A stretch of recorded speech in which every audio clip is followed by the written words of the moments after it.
Assalamualaikum warahmatullahi wabarakatuh.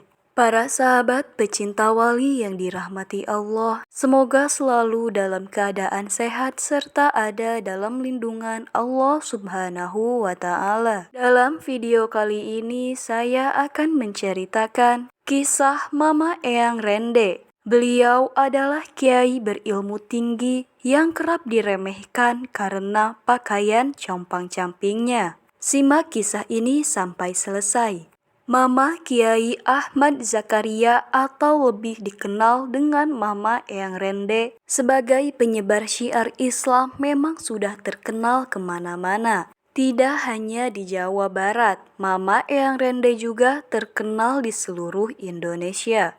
Bahkan di beberapa bagian negara beliau dikenal sebagai ulama dari tanah Jawa. Mama Eyang Rende dikenal sangat sederhana karena semasa hidupnya sang kiai sudah terbiasa hidup keras. Beliau kerap memakai pakaian yang tak layak pakai atau compang-camping hingga dianggap orang tak berilmu. Padahal kiai bergelar wali ini sangatlah cerdas karena memiliki keistimewaan yang dianugerahkan Allah kepadanya.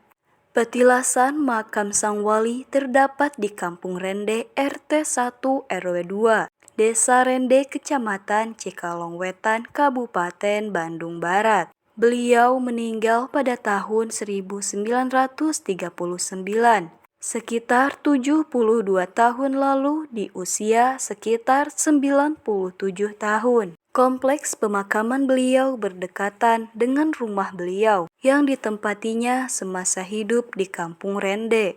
Mama Rende merupakan keturunan Ki Dalem Bandung, salah satunya Eyang Dalem Mahmud Syekh Abdul Manaf. Di masa kecilnya, Mama Rende hidup sangat sederhana karena sejak kecil dirinya sudah ditinggalkan sang ayah dan sang kakak, sehingga dirinya menjadi yatim dan hanya tinggal bersama sang ibu. Sejak remaja, Mama Rende harus berjuang menghidupi dirinya dan sang ibu, Nyimas Abnol, dengan berprofesi sebagai tukang aci atau tepung tapioka. Melanjutkan usaha sang ibu hingga dewasa. Usaha yang dilakukannya sejak remaja hingga dewasa tidak kunjung menguntungkan. Dirinya kerap mendapat kerugian dalam usaha.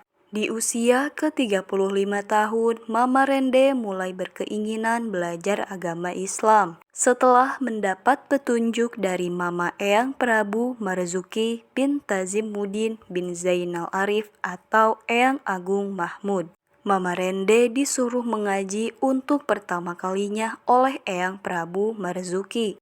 Dan akhirnya beliau belajar mengaji dari Mama Cibaduyut setelah mendapat perintah dari Mama Eyang Ibrahim Cipatik almarhum. Singkat cerita, beliau belajar mengaji kepada Muhammad Zarkashi atau Mama Eyang Cibaduyut.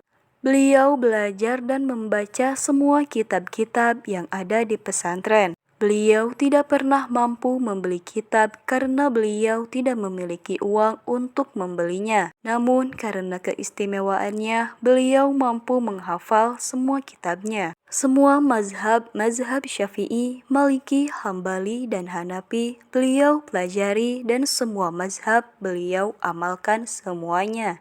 Beliau fasih dalam berbahasa Arab dan menghafal semua kitabnya. Seusai pesantren di Mama Cibaduyut, Mama Rende kemudian bermukim di Cibabat, Cikalongwetan untuk menyebarkan syiar Islam dan mengamalkan ilmu yang telah dimilikinya. Di pesantren Mama Ajengan Sepuh Cibabat dengan bergelar Ajengan Anom Cibabat. Sebelumnya beliau juga menikahi Umi Siti Syadiah dan dikaruniai 6 anak, 5 orang anak perempuan dan seorang anak laki-laki. Di Cibabat banyak para ulama dan kiai yang mengaji kepada beliau dari mana-mana, hingga muridnya tersebar di Jawa Barat dan seluruh Indonesia.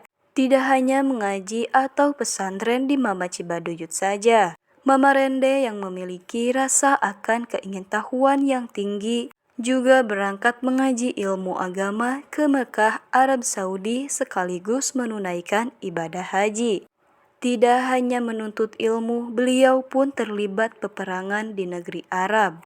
Bahkan beliau mampu mengalahkan ratusan prajurit hingga beliau pun semakin disegani dan dihormati di tanah Arab, serta harum namanya sebagai ulama dari tanah Jawa. Setelah menuntut ilmu di Arab 10 tahun lebih, beliau kembali ke Jawa untuk kembali melaksanakan syiar Islam dan menyebarkan ilmunya di daerah Cikalongwetan.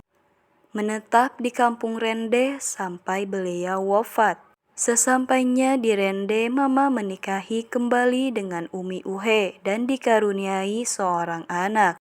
Kini ratusan orang dari seluruh Indonesia kerap datang ke Rende untuk mendoakan beliau dengan berziarah ke makam Eyang Mama Rende. Makam beliau dilindungi pagar baja yang mengelilingi serta dilindungi dengan bangunan permanen yang dibangun pada tahun 2004. Kemudian dibangun kembali majelis khusus jemaah yang ingin berziarah pada tahun 2011. Selain makam dan rumah beliau yang sudah direnovasi, satu-satunya peninggalan yang sangat unik adalah bedug yang berusia sekitar 80-90 tahun. Bedug ini terbuat dari kayu gelondongan berdiameter 60-70 cm dan panjang 190 cm. Terbuat dari kayu puspa yang sangat kuat dan tidak mudah keropos sama sekali. Kulit sapi terpasang apik dengan menggunakan pancuh bambu sehingga terkesan klasik. Meski sudah diganti puluhan kali, kulit bedug peninggalan Mama Rende tetap menyimpan kisah dan menjadi salah satu bukti sejarah. Itulah kisah Mama Rende. Semoga video ini bermanfaat bagi kita semua dan menambah keimanan serta ketakwaan kita kepada Allah Subhanahu wa Ta'ala. Terima kasih sudah menonton video ini sampai akhir. Jangan lupa klik tombol subscribe, like, dan komen. Aktifkan loncengnya agar tidak ketinggalan kisah para wali yang lainnya. Wassalamualaikum warahmatullahi wabarakatuh.